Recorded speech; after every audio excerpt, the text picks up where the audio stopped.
Je vous présente une des très rares personnes en France, profiler, net profiler, chercheur en comportement de cybercriminels, Madame Nadine Touzeau. J'ai aussi passé un diplôme américain, qui est un diplôme international à valeur juridique, dispensé au CIA, au FBI et également à Scotland Yard. J'ai développé 5 théories scientifiques. Tu as écrit un livre, il y a déjà quelques années, qui vient d'être réédité par une nouvelle maison d'édition. Les cybercriminels, qui sont-ils? Ils sont tout le monde. Aujourd'hui, on me demande beaucoup de conférences privées dans de grands groupes où on me dit « Parlez du phishing, Nadine ». Toutes les structures qui vendent des anti-malware ou tout ce que vous voulez pour protéger votre entreprise avec du technique, ils font comment là? C'est là où mon métier intervient. Entre 50 à 60% des cyberattaques ne sont du fait que de l'humain.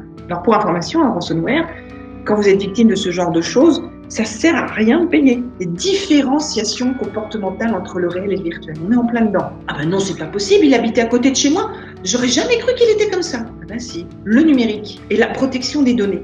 J'ai fait son profil, j'avais sa photo. Je savais que c'était tout à fait son état d'esprit. Le Kanchwa, qui depuis des années se vend à l'Asian Art Show, posé par un drone sur le haut du bâtiment de son ministère. Pas le fait qu'on crée et qu'on développe des technologies, c'est qu'on oublie qu'il faut les sécuriser. La notion du temps dans le virtuel n'a rien à voir avec la notion du temps du réel.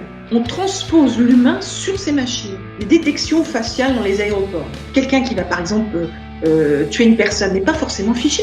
C'est notre cerveau qui est le plus puissant au monde. S'assister, c'est bien, mais à condition que ce ne soit pas la machine qui prenne la place d'un autre. C'est ça le profilage. Or, beaucoup d'analystes comportementales vont dire telle position égale telle chose. J'ai trouvé des profils de terroristes dans les premières vidéos des migrants quand ils sont arrivés en Europe de l'Est. Tout le monde est une cible pour atteindre un objectif, et souvent l'entreprise. J'ai fait beaucoup de coaching, énormément de coaching de dirigeants, de hauts dirigeants. Les gens me disaient après, mais vous m'avez sauvé la vie, vous m'avez embelli ma vie, etc., etc. J'entendais des choses positives, j'ai dit non, on l'a fait ensemble. Parce que vous aviez la volonté, et moi derrière, j'ai révélé ce que vous ne soupçonniez pas.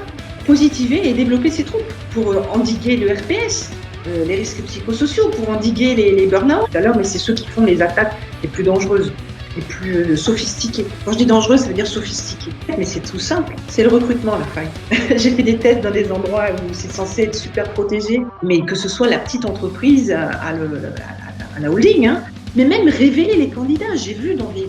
pour assister, parce que moi je ne prends pas la place des DRH, hein. Je les assiste, c'est tout. Alors qu'il faut savoir aujourd'hui que dans beaucoup de pays, on ne s'occupe plus du diplôme, mais que ce qu'on appelle les skills, les compétences et savoir-être, pour qu'ils s'épanouissent dans leur travail, pour qu'il y ait moins de risques, et ainsi de suite. Donc combien m'ont appelé et sont victimes de ça? 3. Combien ne m'ont pas appelé et sont victimes de ça et ont volé des données? Parce qu'ils ont peur, parce qu'ils ne savent pas derrière qu'on peut avoir des personnes comme moi qui vont stopper le truc. Parce que moi, en 1 heure, c'est réglé, mais il y a aussi un peu Instagram, et puis il y en a d'autres ailleurs. Et on n'est pas protégé nulle part. Il faut se former. C'est un truc qui n'est pas français, ça. C'est de dire, je fais du préventif. La prévention, la sécurité n'est pas un dû en cyberbullying, en ransomware et en vol de data ou de données, si les gens ne connaissent pas le nom, c'est-à-dire voler des données de l'entreprise, hein, c'est quand même grave. Hein. On veut atteindre une entreprise par un manager ou par une autre personne. Mais personne n'est à l'abri.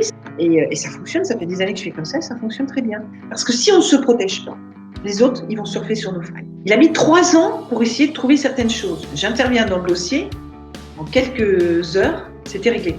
J'ai fait le profil de Lubitz après le crash de Germanwings. Il confirme tout à fait, mais alors tout à fait à 100% ce que toi tu écrivais dans ton livre 4 ans plus tôt, quoi. Je ne savais pas à quel point j'avais cette avance. C'est l'international qui m'a... Je suis connue dans le monde entier. La conférence que je viens de faire à Dublin, on m'a demandé de venir. C'est de l'élite des cyber professionnels d'Europe et plus encore. Les conférences que je fais à droite à gauche, tu as vu peut-être la liste sur mon blog, j'en ai 3 encore de programmés pour l'année prochaine. Et puis au début c'était le Bitcoin, aujourd'hui tu en as plein d'autres qui se sont créés depuis.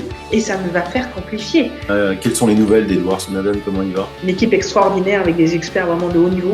Mais on l'attendait parce que c'est un personnage. Et qu'on commence d'abord à réfléchir humain. Tout ce qui démarre dans la vie, c'est l'homme. Et si elle n'est pas fiable, j'ai quand même besoin que cette négociation aboutisse, on fait quoi? J'en fais énormément, ça. Ils gagnent en 1 heure de temps énormément d'argent, puisqu'en 1 heure de temps, le travail fait leur donne toutes les réponses. Merci Sylvain.